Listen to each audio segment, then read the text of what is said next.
Do you remember this 500i from my last video?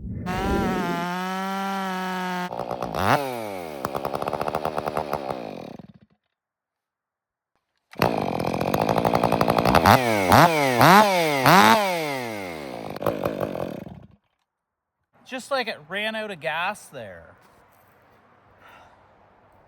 Well, we're not going to keep cutting with that. We don't want to damage it. He's out front waiting for this saw right now. Let's fix this thing. Here we are back with this 500i. As you've seen in that video clip, it runs, it cuts wood, and then at idle, it revs up and then dies. So my ears tell me at idle, it's running out of fuel. I don't think this is the problem, but I'd like to change this open muffler out and put the factory one back in. We got a lot of air going out right here. So that's the factory outlet. And then we're adding an extra outlet that's about a bit bigger than an inch. So if this saw was never calibrated, possibly this could be our issue. So we're going to pretend like we don't have the fancy, expensive tool. We're just going to try and do this as a homeowner or someone who's not a dealer and doesn't have access to the scan tool.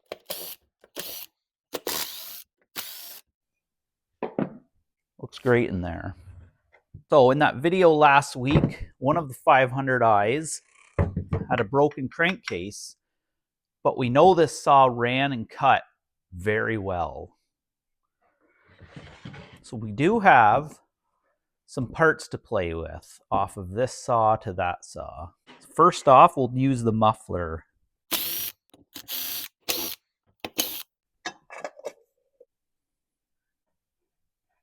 So this saw is put back to factory with that muffler. We did change the fuel filter and clean out the fuel tank in the last video. And our air filter is clean. We'll give that spark plug just a quick look also.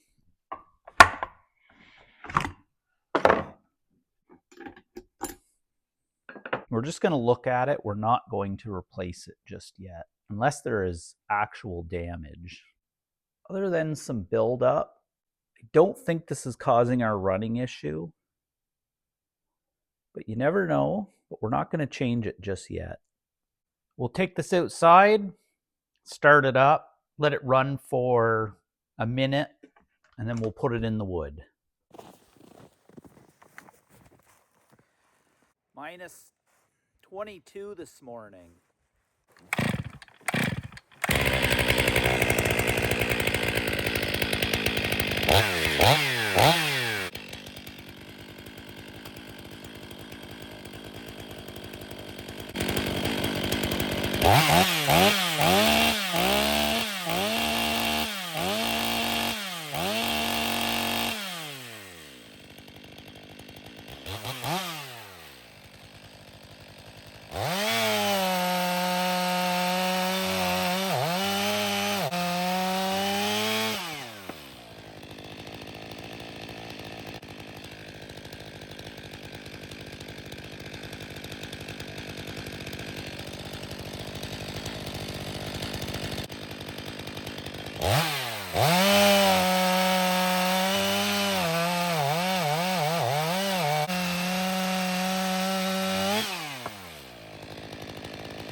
Huh. Well, isn't that interesting? Let's head back inside. It's way too cold out here. The saw ran good out there, but after a couple hours, we thought we'd try to start it again.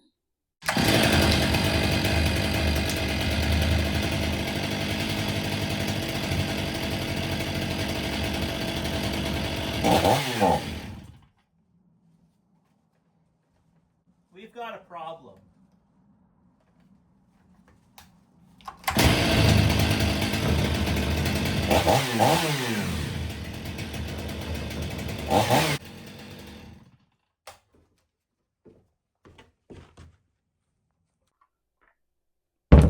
So it stalled once on us.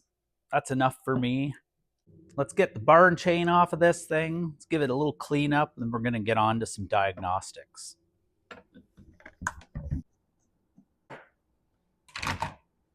First things first, we're going to do a pressure and vac test. So I'm going to pull this muffler right off.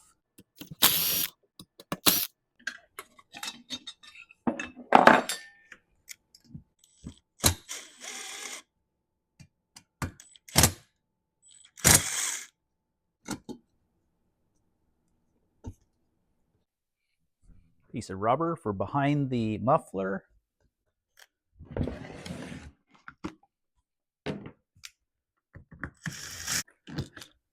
Tank vent's got a pretty good build-up around it. Give this a clean up first. Take our throttle body off, throttle plate, whatever you want to call it, but it's not a carburetor.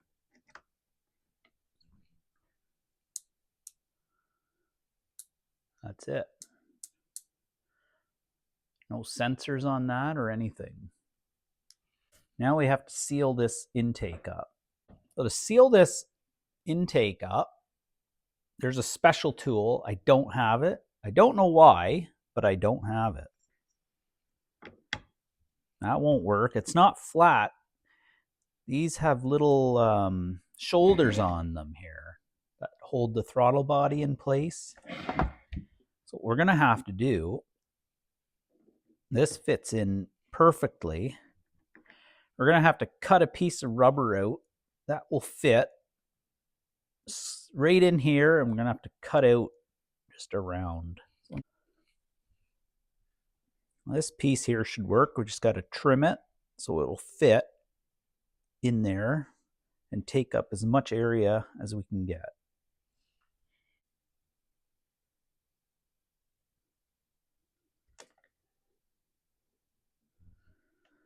I'm just got to nip a little bit off of right there, right here, and right here. And I suppose up here.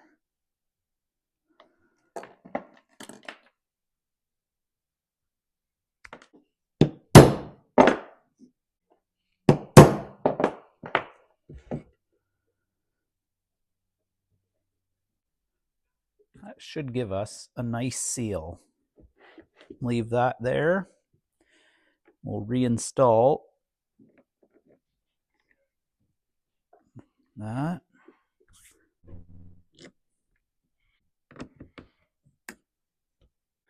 Intake is sealed, and now we have to just get rid of that decompression valve.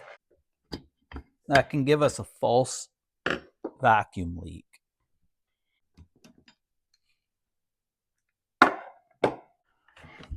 Got a decomp valve plug here. Just use that.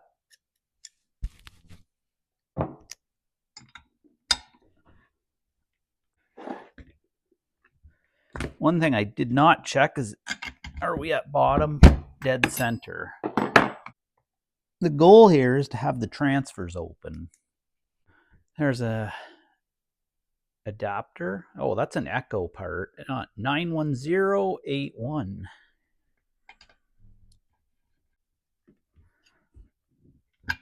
Let's pull vacuum.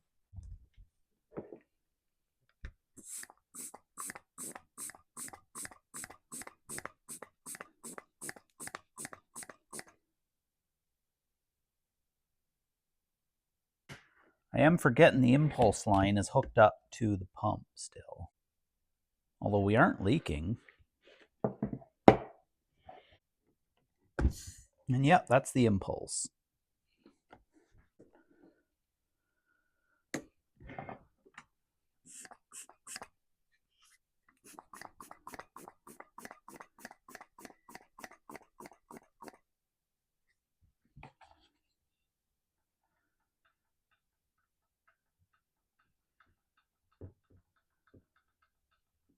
We don't have any vacuum leaks on this saw. Let's go to pressure.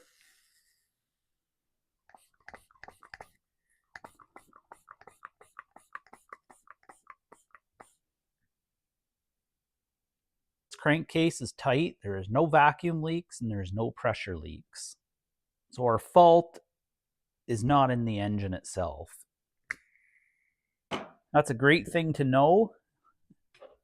Now we know we're working with a solid foundation. So I'll pull my tools back off of this. Exhaust, decomp, intake block. That'd be easy to forget in there, wouldn't it? So really, pressure testing this saw, I didn't really need this adapter. I could have hooked my pressure vac pump up to this impulse line right here. It's the middle line on the fuel pump. So that would have made this a little easier for the guy at home that doesn't have this adapter. And for now, I'm just going to plug the intake. I don't want to get any dirt down there, and I don't want to put all this back together just yet. Rubber block.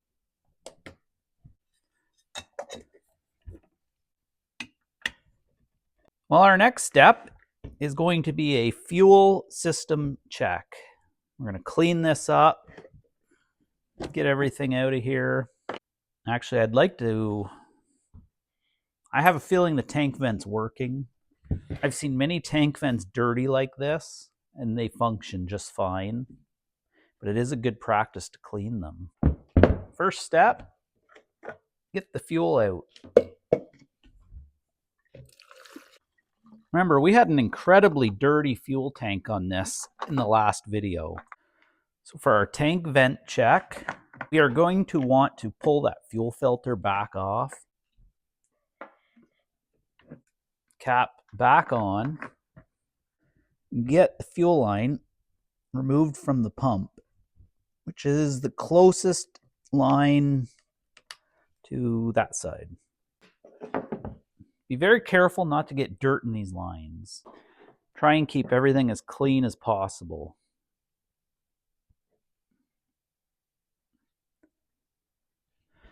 And we're going to pull vacuum. And we don't want the tank to hold any vacuum. And it's not.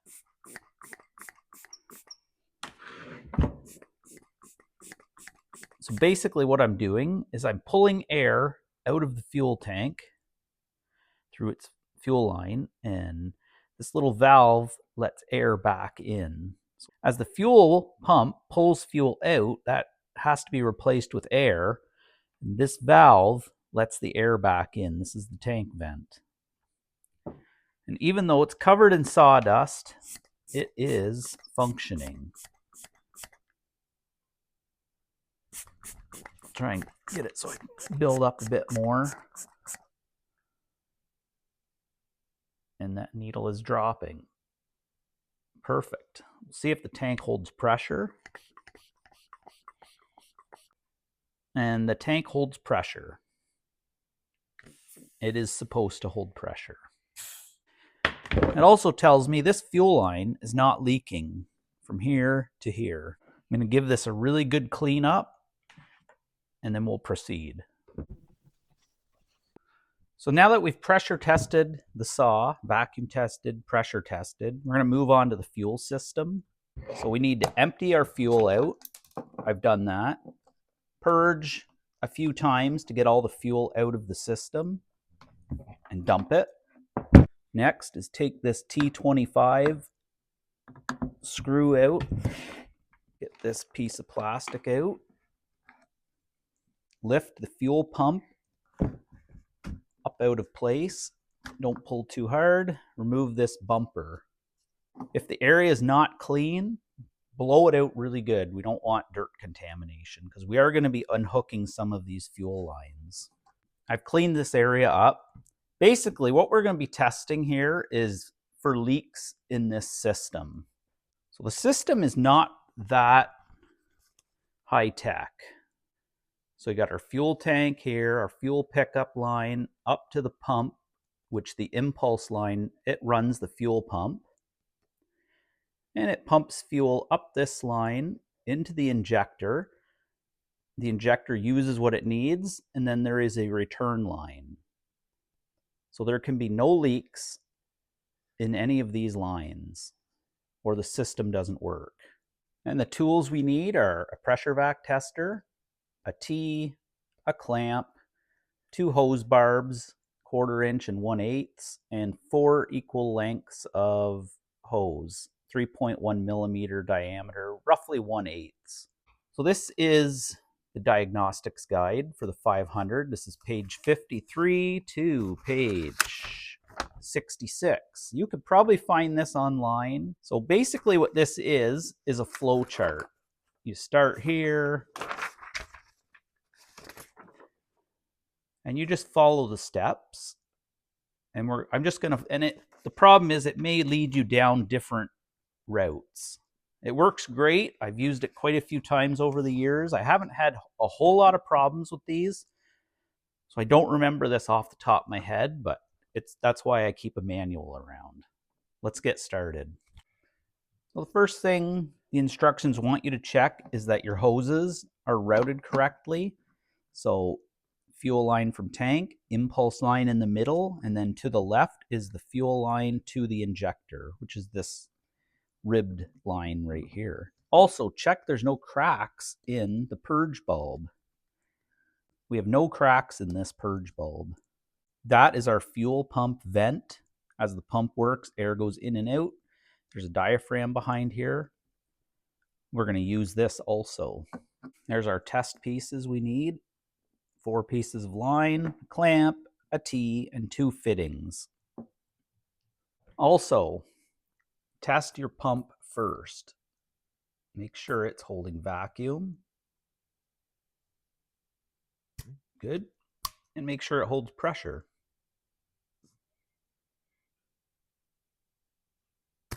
Good. And note the 0 position. Not all gauges return to exact 0. So just remember where your 0 is. As expensive as these pumps are, I've yet to have one that was perfect. Our first step is going to be, this is the return line from the injector. Pull it out of the tank with the connector. Leave the grommet in the tank. You want that white connector to come out with it. Take a piece of your hose, jam it on there. It's a little difficult. The hose barb's a little large, but it does fit, just like that. Take our clamp. Any type of clamp will work. It doesn't have to be this fancy one. Clamp that line off. Remove the fuel line from the tank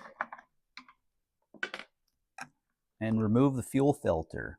Take one of our connectors, put it on the fuel line. Take our piece of hose, put it on there. Take this T, hook to that. Another piece of hose, there.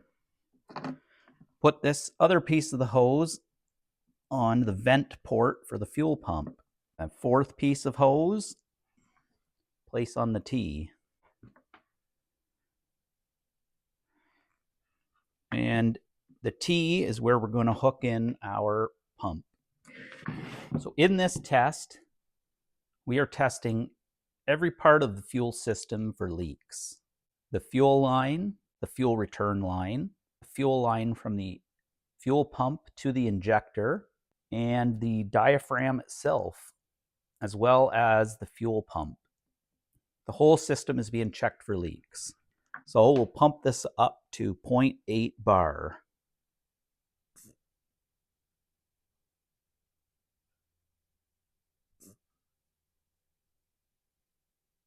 It looks like we're leak free. So step 3, does the overpressure drop noticeably within 20 seconds? No. So the fuel hose in the tank and all this stuff is good. The following components may nevertheless be faulty: the injection module, the pump, and the impulse hose. So our next step is we're going to release this clamp on the return line and see what pressure we drop to. And then the next question is, does the pressure drop to a value of 0.1 bar within 20 seconds? 0.1 bar would be down here. I would say we're okay. If it did leak down to 0.1 bar, it says replace injection module and recalibrate the saw with the MDG. So we're not there. That's great.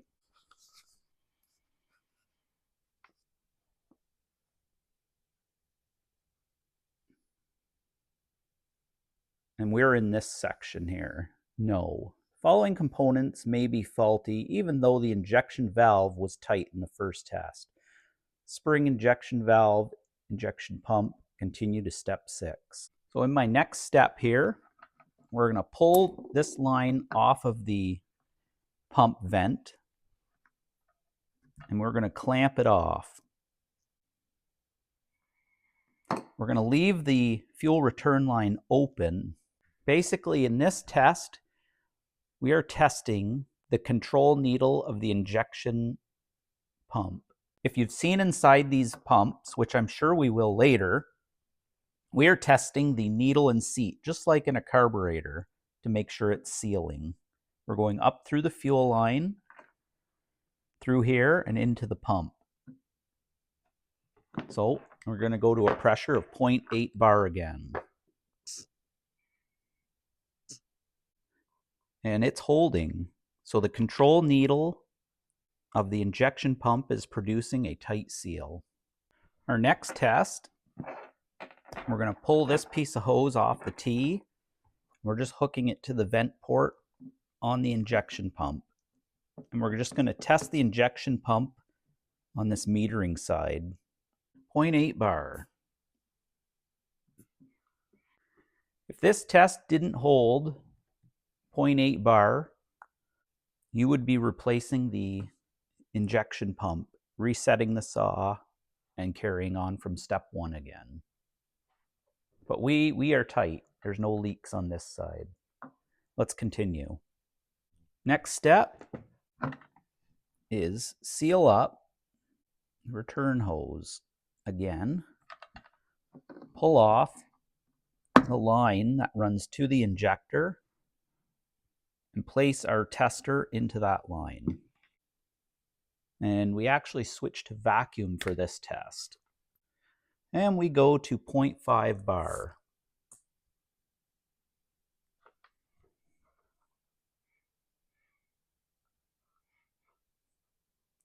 And it's asking, does the vacuum rise within 20 seconds? And it does not. So basically, we're testing the sealing of the injector valve itself. The spring in the injection valve is what we're testing. And if it does leak within 20 seconds, replace the injection valve. Do the reset, etc. No, we do not drop. So let's continue. All right, our next step is to pull the impulse hose off the injection pump. Connect our tester to the impulse hose. Remove your spark plug. And now we're just looking for an impulse signal from the crankcase, making sure it's running this fuel pump. And you see that bouncing back and forth. That means the crankcase is sending a vacuum and pressure signal to the injection pump to run it. Passed. So if you've made it through the flow chart and everything was like mine, the fuel system is tight and working correctly. But it's not, is it? There's something wrong. I have a feeling inside of this pump, we have a bad diaphragm and a bad metering valve. All these tests can't tell you if those diaphragms are worn or have a memory. The computer can't even tell us. All it knows is that idle, it was giving extra fuel for whatever reason. We'll put our saw back to the way it was. Return line is hooked back up. I'm really trying to focus in on what a person could do at home without the fancy scanner tool. So we have passed a pressure and vac test, we have passed the tank vent test, and we have passed the fuel system inspection test. We have a fuel delivery issue, and the computer did say there's nothing wrong with any of the electronics. You would have to take it into a dealer to get that looked at. So we know that. I cheated a little bit. So we're going to take this injection pump apart, unplug the stop switch wire, teardown time. Basically, this is just a carburetor with no bore. There's a pump, there's a metering diaphragm, needle and seat, and this is what supplies the fuel to the injector. There's no electronic fuel pump in this unit. It's 2 Phillips, and then this is how it gets replaced. This is your injection pump when you order it brand new. You can replace the primer bulb. Just looking at this primer bulb, it's flat on top. We'll grab a new one. Yes, I keep them in stock.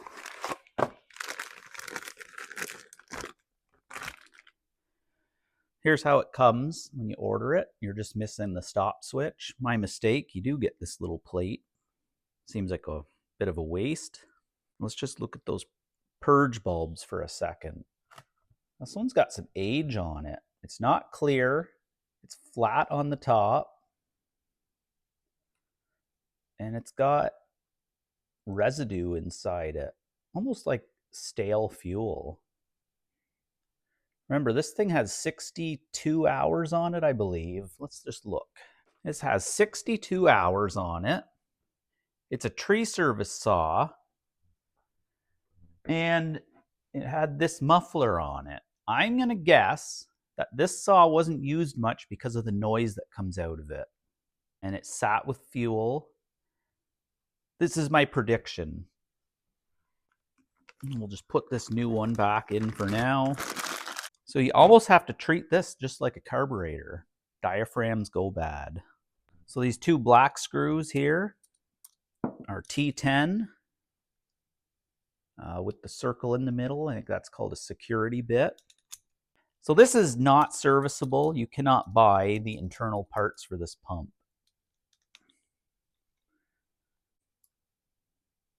So in the metering atmospheric side, we've got lots of sawdust.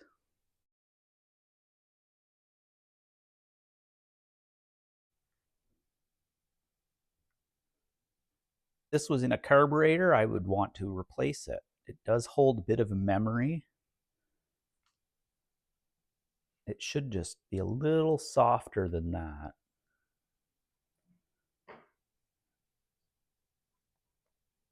Maybe that's why the spring's pushing on it. Helper spring. There's our metering lever and needle. And I think this is our problem. Look at the memory on that fuel pump.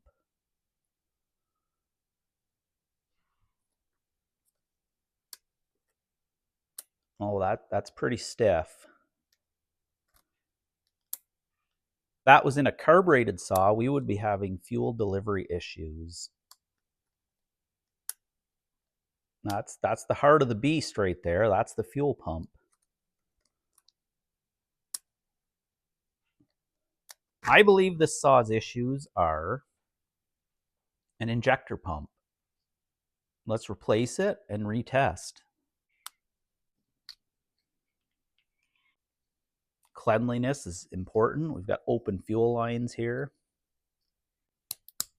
Especially this one right here. That's to the injector. So I'm just going to hook that up first. Now the manual does say to replace all these lines after testing. I don't have them here, so it's not happening right now. Put this little white plastic piece in. Just give it a clean up. Get our throttle valve in. Air filter base. This needs to be replaced. I'm out of them right now, but they're on the way. This little foam piece helps seal up the air filtration system.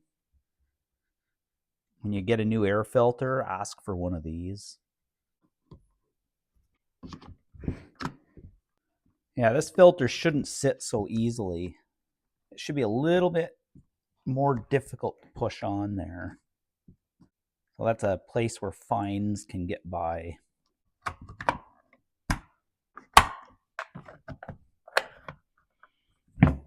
I really hope we've got this solved.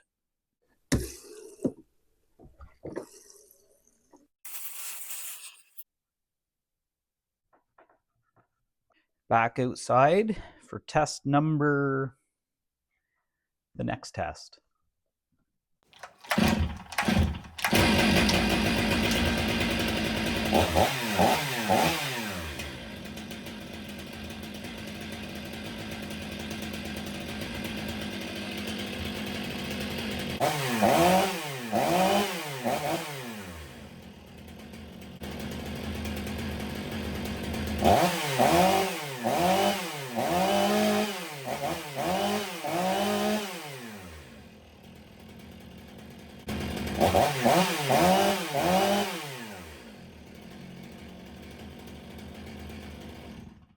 Well, that's a lot better than last time.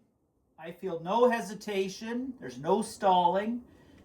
It seems to be running rich at idle. You can hear it kind of bogging down. I think the computer is still compensating for the fuel pump not working properly. So we're going to go do 5 uniform cuts, which is the most you can do at home to calibrate this saw without going to the dealer. And I think we're good. What we were seeing was a weak fuel pump symptom. We'll talk about that later. 8 primes, purges, warm it up for a minute, and then do 5 uniform cuts. So probably 1, 2, 3, 4, 5. I'm not going through the whole log. We'll just go to about there.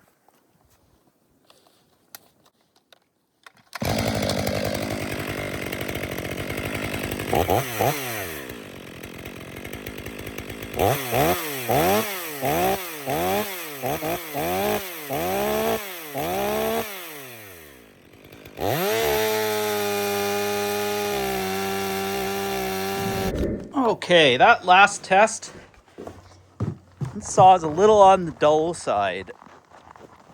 So I just sharpened it up. Let's retry this calibration. The wood is frozen. It was minus 20 over the last week. Well, that makes things more difficult on chains. So the saw's still pretty warm, so purge it 3 to 5 times. It's very important to get those air bubbles out of the fuel system.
I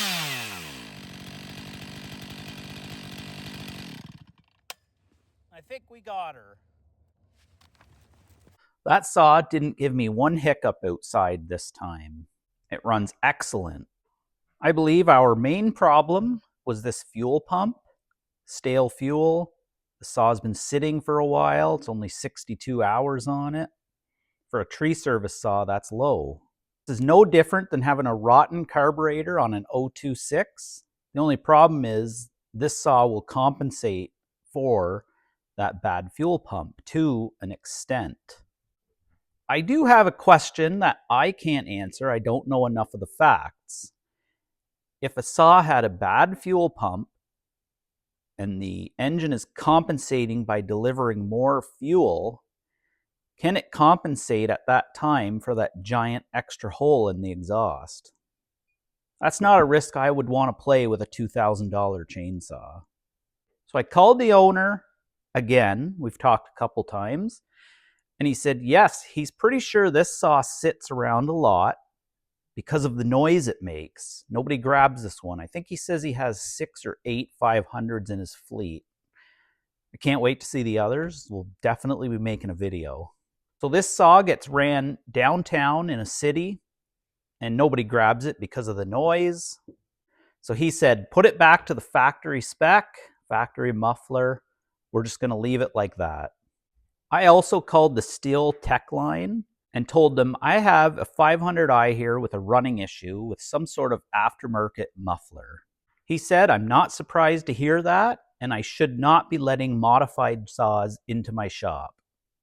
So what is your opinion on muffler modifications? My opinion is this saw was probably designed by a group of people that have all kinds of degrees and are a lot smarter than me. And if they say it's designed to run with the factory muffler and can compensate for air leaks with that muffler, I'll just go with that.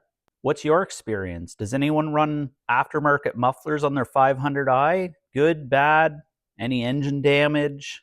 The computer can compensate for a small air leak, but can it at the same time compensate for that giant hole in the muffler while the pump's weak and while there's an air leak?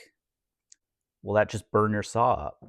Let me know. I don't know everything. I'd love to hear your comments. Thank you for watching.